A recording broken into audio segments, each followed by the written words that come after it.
Hi friends, welcome to Nirmala kitchen. ఇప్పుడు మనం 1 year నిల్వ చేసుకునే బియ్యపిండి వడియాల్ని ఎలా తయారు చేసుకోవాలో చూద్దాం.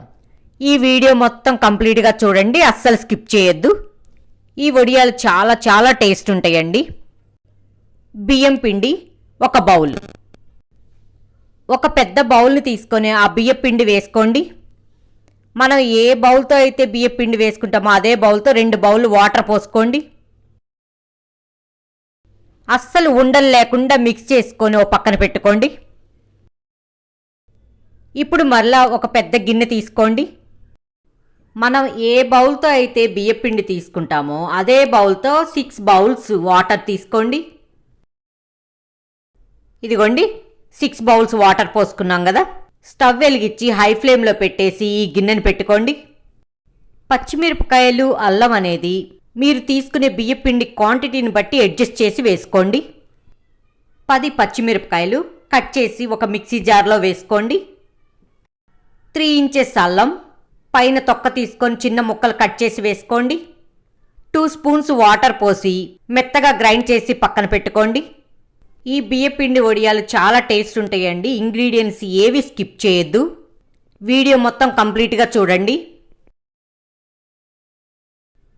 మీ టేస్ట్కి సరిపడా సాల్ట్ వేసుకోండి. 1 టేబుల్ స్పూన్ జీలకర్ర. ఈ జీలకర్ర వేయటం వల్ల ఫ్లేవర్ చాలా బాగుంటుందండి. పచ్చిమిరపకాయలు, అల్లం పేస్ట్ కూడా వేసుకుని ఒకసారి మిక్స్ చేసుకోండి. హై ఫ్లేమ్లో పెట్టుకొని వాటర్ అంతా ఈ విధంగా బాగా మరగాలి. బియ్యపిండి వాటర్ మిక్స్ చేసి పెట్టుకున్నాం కదా, ఈ విధంగా మళ్ళీ ఒకసారి మిక్స్ చేసి ఉండలు లేకుండా చూసుకొని కొంచెం కొంచెం వేసుకుంటూ మిక్స్ చేసుకోండి. ఇలా కలిపేటప్పుడు లో ఫ్లేమ్లో పెట్టుకొని కలుపుకోండి. అస్సలు ఉండలు లేకుండా మిక్స్ చేయాలి. ఇలా బియ్యపిండి వాటర్ మొత్తం పోసిన తర్వాత హై ఫ్లేమ్లో పెట్టుకొని మిక్స్ చేసుకుంటూ ఉండండి. ఈ పిండి మొత్తం బాగా ఉడకడానికి 15 to 20 మినిట్స్ పడుతుందండి. మీరు గిన్నె పెట్టుకునే మందాన్ని పట్టి అడ్జస్ట్ చేసుకుంటూ చేయండి. ఈ పిండి మొత్తం బాగా ఉడికే వరకు మిక్స్ చేసుకోండి. ఇదిగోండి, ఇక్కడ నేను చూపిస్తున్నా చూడండి, ఈ విధంగా ఉడకాలి. మనకి ఉడికింది లేని తెలియాలంటే ఇలా దగ్గరికి వస్తుంది పిండి మొత్తం. ఉడికేటప్పుడు మంచి వాసన వస్తుందండి. ఇదిగోండి, వడియాల పిండి రెడీ అయింది. స్టవ్ ఆఫ్ చేసుకొని మూత పెట్టి ఓ పక్కన పెట్టుకోండి. నేను మా మేడ పైన ఎండలో వేశాను. ఒక కాటన్ శారీని మంచినీళ్ళల్లో పిండి ఇదిలించి ముడతలు లేకుండా ఇట్లా పరుచుకోండి. మనం ఉడకపెట్టిన పిండిని ఒక గుంట గెంటితో ఈ విధంగా వేసుకోండి. ఒకదానికొకటి టచ్ అవ్వకూడదండి, దూరం దూరంగా వేయండి. ఇక్కడ నేను చూపిస్తున్న చూడు, ఈ విధంగా చేయండి. ఇదిగోండి, ఈ విధంగా మొత్తం వేసుకున్నాను. ఇది ఒక రోజంతా బాగా ఎండాలి. ఈవినింగ్కి ఎలా ఉంటుందో మనం చూద్దాం. ఇదిగోండి, ఈవినింగ్కి బాగా ఎండిపోయినాయి. దీన్ని మొత్తం తీసేసి ఇంట్లో ఒక ఫ్యాన్ కింద ఆరపెట్టుకోండి. తర్వాత రోజు పొద్దున్నే చూద్దాం. ఇదిగోండి, తర్వాత రోజు పొద్దున్నే బాగా ఆరిపోయి ఉన్నాయి కదా. ఈ శారీని వెనక్కి తిప్పి కొంచెం వాటర్ చల్లండి. ఇక్కడ నేను చూపిస్తున్న విధంగా చేయండి. అలా నీళ్లు చల్లిన తర్వాత రైట్ సైడ్లోకి తిప్పేసి ఆ వడియాలని ఇలా లాగేసేటివన్నీ చాలా సింపుల్గా వచ్చేస్తాయి. ఇదే విధంగా అన్నీ తీసి ఒక ప్లేట్లో వేసుకోండి. ఇలా ప్లేట్లో వేసుకున్న తర్వాత ఒక షీట్ మీద ఈ వడియాలన్నీ వేసి విడలదీసి ఎండబెట్టుకోండి. ఒక రోజంతా బాగా ఎండాలండి.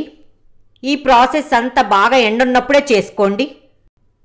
ఇదిగోండి, బాగా ఎండిని చాలా క్రిస్పీగా కూడా ఉంటాయండి.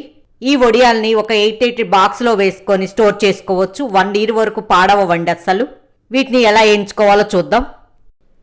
స్టవ్ వెలిగించి ప్యాన్ పెట్టుకొని డీప్ ఫ్రైకి సరిపడా ఆయిల్ పోసుకోండి. ఆయిల్ బాగా వేడైన తర్వాత మనం తయారు చేసి పెట్టుకున్న వడియాలను వేసుకోండి. ఇదిగోండి, ఈ విధంగా చేయండి. ఇలా వేయించుకొని ఒక 8 బాక్స్లో పెట్టుకోండి. 2 days 3 days అయినా కూడా మెత్తపడవు. చూశారు కదా, చాలా క్రిస్పీగా వచ్చినాయి. చాలా టేస్టీగా కూడా ఉంటాయండి ఈ వడియాలు. పిల్లలు స్కూల్ నుండి, కాలేజీ నుండి వచ్చిన తర్వాత ఈవినింగ్ స్నాక్స్ లాగా తయారు చేసి ఇచ్చినా కూడా చాలా ఇష్టంగా తింటారండి. ఈ వడియాలు పప్పు, సాంబారు, రసంలోకి నంచుకొని తింటే చాలా టేస్ట్ ఉంటుందండి. ఇంగ్రీడియంట్స్ ఏవి స్కిప్ చేయొద్దు, యాజ్ ఇట్ ఈజ్ ఇలాగే వేసుకోండి. మీరు ఇదే విధంగా తయారు చేసి మీకు ఎలా కుదిరింది అనేది కామెంట్ రూపంలో తెలియచేయండి. అంతే, ఎంతో రుచికరమైన బియ్యపిండి వడియాలు రెడీ. మీకు ఈ వీడియో గనక నచ్చినట్లయితే లైక్ చేయండి, షేర్ చేయండి, సబ్స్క్రైబ్ చేయండి.